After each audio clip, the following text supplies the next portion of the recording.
10 வரை உள்ள இறைவசனங்களை நாம் வாசிக்க கேட்போம். ராஜ்யம் முழுவதையும் ஆளும்படிக்கு தன் ராஜ்யத்தின் மேல் 120 தேசாதிபதிகளையும் ராஜாவுக்கு நஷ்டம் வராதபடிக்கு அந்த தேசாதிபதிகள் கணக்கு ஒப்புவிக்கிறதுக்காக அவர்களுக்கு மேலாக 3 பிரதானிகளையும் ஏற்படுத்துவது தரியுக்கு நலமென்று கண்டது. இவர்களில் தானியேல் ஒருவனாய் இருந்தான். இப்படி இருக்கையில் தானியேல் பிரதானிகளுக்கும் தேசாதிபதிகளுக்கும் மேற்பட்டவனாய் இருந்தான்.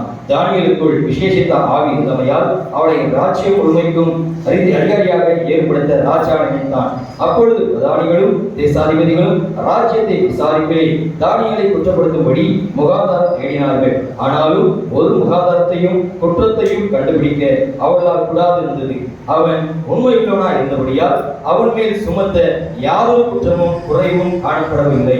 அப்பொழுது அந்த மனுஷர், நாம் இந்த தானியேலை அவனுடைய தேவனை பற்றிய வேத விஷயத்திலே குற்றப்படுத்தும் முகாதாரத்தை கண்டுபிடித்தாலுமே அவனை வேறொன்றிலும் குற்றப்படுத்தும் முகாதாரத்தை கண்டுபிடிக்க கூடாது என்றார்கள். பின்பு அந்த பிரதானிகளும் தேசாதிபதிகளும் கூட்டம் கூடி ராஜாவிடத்தில் போய் அவனை நோக்கி, தரியு ராஜாவே, நீர் என்றும் வாழ்க. எவனாகிலும் 30 நாள் வரையில் ராஜாவாகிய உம்மை தவிர எந்த தேவனையானாலும் மனுஷனை ஆனாலும் நோக்கி யாதொரு காரியத்தை குறித்து விண்ணப்பம் பண்ணினால் அவன் சிங்கங்களின் கெபியில் போடப்பட ராஜா கட்டளை பிறப்பித்து உறுதியான தாக்கீது செய்ய வேண்டும் என்று ராஜ்யத்தினுடைய எல்லா பிரதானிகளும் தேசாதிபதிகளும் பிரபுக்களும் மந்திரிமார்களும் தலைவர்களும் ஆலோசனை பண்ணி கொண்டிருக்கிறார்கள்.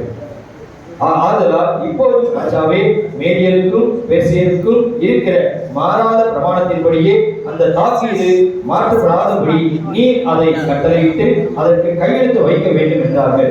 அப்படியே ராஜாவாகிய தரியு அந்த கட்டளை பத்திரத்துக்கு கையெழுத்து வைத்தார்.